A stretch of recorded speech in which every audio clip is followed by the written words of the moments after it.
Okay, as I'm like waving a knife around in there. I'm like kicking you out. I need to stop waving this knife around. I can't see the, it usually has a timer.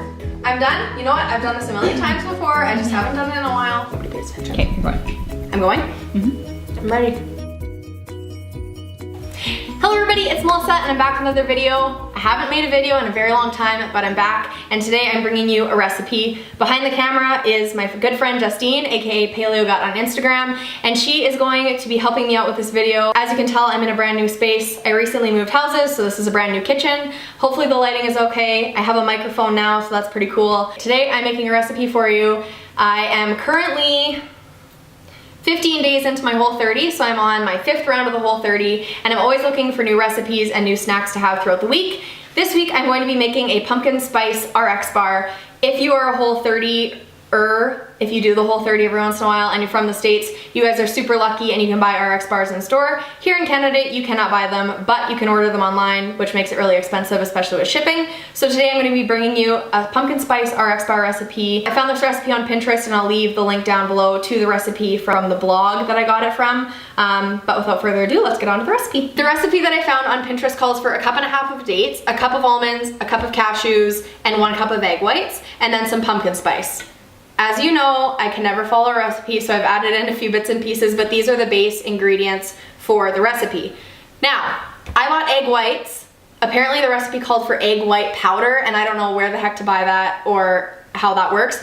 I'm gonna put them in the oven for 10 minutes to make sure that the egg white bakes through. Why is that so hard to say? Egg white bakes through.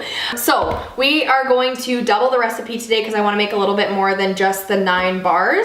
First, into my Ninja, you could probably use any high-powered blender that you have. 3 cups of dates. We soaked these ones in water for a few minutes just to soften them up.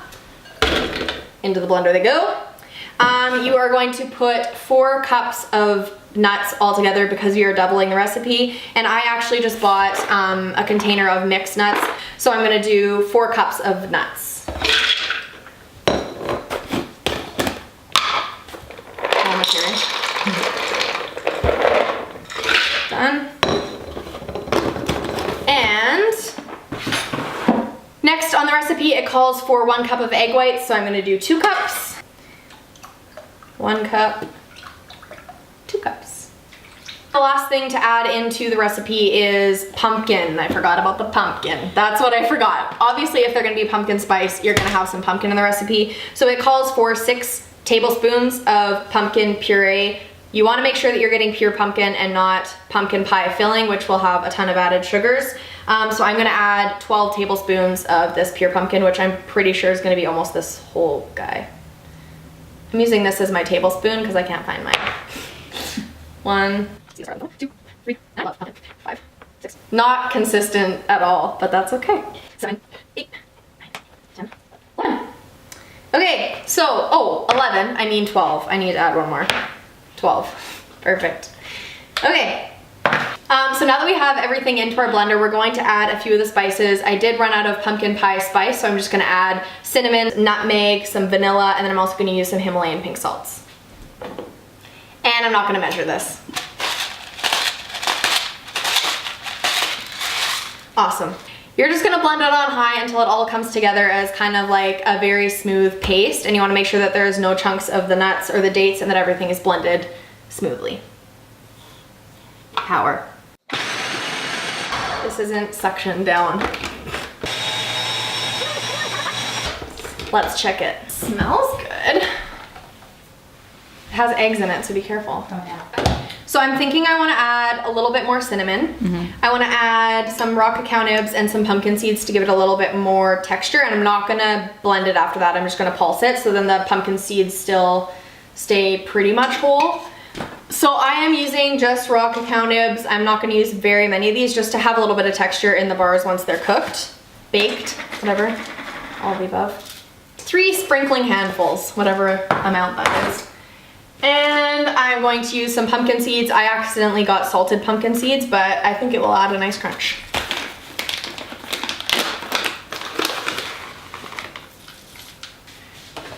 Okay, Okay, so I'm gonna blend this again, but this time I'm just gonna pulse it, so I'm not going to mix it too much more, just enough to get everything else incorporated.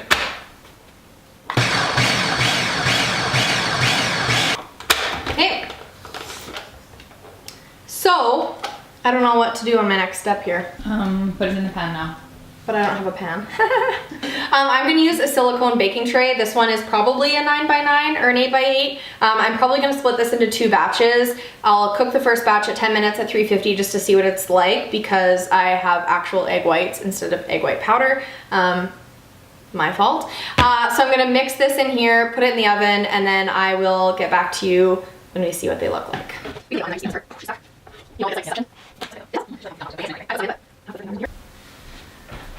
I'm nervous. Is the oven on? The oven is not on. Are you sure? I thought it was on. Oh, you did! Okay, good. Justine preheated the oven for me. How perfect. Okay, I'm going to put this in. Is that about half? Sure. Ooh. I hate that sound. I hate it. I'm gonna sprinkle a few pumpkin seeds on top of this, and again, I'm just gonna put it in the oven for about 10 minutes on 350. I'll get back to you and I'll let you know how that turned out. Hopefully this works. Crossing my fingers. Top, middle, bottom. Middle. So the timer went off. I do not think that they're ready, but we're gonna check on them and then we'll see. Oh, I forgot that this thing's flimsy. I'm gonna leave them in. So we left the bars in the oven for about 20 minutes. I thought it would just take about 10 with the egg whites, but it was a little bit more soft because of the pumpkin puree. So we left it in for 20 minutes. It's now like a decent enough texture or hardness that I think once it cools down, it'll be able to stay in one piece and not crumble. So I'm gonna let this cool for a few minutes. I took the rest of the batter and put that into another pan. It's in the oven. I'm gonna leave it in for another 10 minutes and then I will cut it up and let you know how it tastes. It smells good, but I don't think it's the same consistency as an RX bar. It's gonna be something more like a pumpkin square date loaf thing. What do we think? How many should we cut it into? About 9 bars. I checked first? Yeah. Okay. Mmm. Is it okay? Mm-hmm. It's like pumpkin bar. As I'm dropping everything? Yeah, it's like pumpkin-y. Mm-hmm. The nuts, I like that there's like a little bit of a crunch. We give it chocolate chips. No. I like it. Okay. Top 5. Mm-hmm. Pretty good. That's it, that's the recipe. They taste delicious. They're not the same texture as an RX bar, but they're just as good in my opinion. I'll leave all the links for everything that we used today for the recipes down in the description box below. Give this video a big thumbs up if you liked what you saw. Leave me a comment down below if you want me to try out other Whole30 recipes, or let me know what other videos you'd like to see on this channel, and subscribe for more videos in the very near future. I hope you guys are having an awesome day, and I'll see you in the next one. Bye.